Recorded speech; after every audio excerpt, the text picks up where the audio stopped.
Yung Plunder and Graft po, both Legarda po and Leviste? Yes, both. Both. Then sir, may amount po ba tayo? How much amount yung involved dun po sa mga contract? 10 billion. 10 billion. Thank you po. 10 billion. Pero bukod pa yan sa projected na damage talaga sa atin. Hindi, yung 10 billion, yun lang yung sa contract lang yan no? Pero yung nawala sa atin ay hundreds of billions sa ating mga Pilipino. Kumita lang ng pera, pero hindi nila ginawa.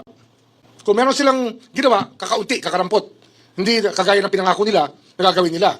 Kasi nga, ang ating yung ating energy mix, yung ating energy projections, especially Department of Energy, it relies on projections on how much power we will need as a country. So, ang mix dyan, meron dyan na generated ng thermal plants, natural gas plants, diesel plants, coal plants, kasama solar. Yung solar hindi dumating.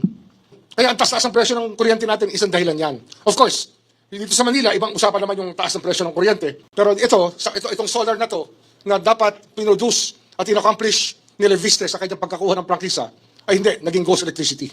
Kuryenteng hindi talaga kuryente. Na-kuryente lang tayo, ika nga. Dito, ghost electricity. Pangako nila magproduce sila ng kuryente, pangako nila sa Philippine Energy Plan, nakalimbag itong dapat production na gagawin ng solar. Pero hindi nila ginawa. Binenta lang, kumita lang ng pera, pero hindi nila ginawa. Mabigat na kaso kasi yung kanilang pagkahawak na eksklusibo sa solar ay talaga nagdulot ng damage sa ating republika. Sapagkat hindi naman sila tumupad sa kanilang dapat tuparin at hindi nila ginawa yung dapat nilang gawin. At basta malinaw na malinaw yung kaso na ang kanilang ginawa ay labag sa batas. At ang laki na nawala sa ating mga Pilipino sa pagkakasalansan ng solar empire ni Leviste na ang nangyari naman ay binenta lang. Hindi naman talaga tumupad sa papakuryente ng ating republika.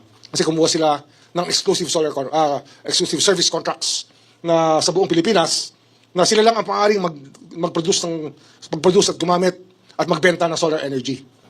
Kay Loren, kasama siya, kasi hindi naman makukuha na 21-year-old, 21 lang si Leandro nun eh.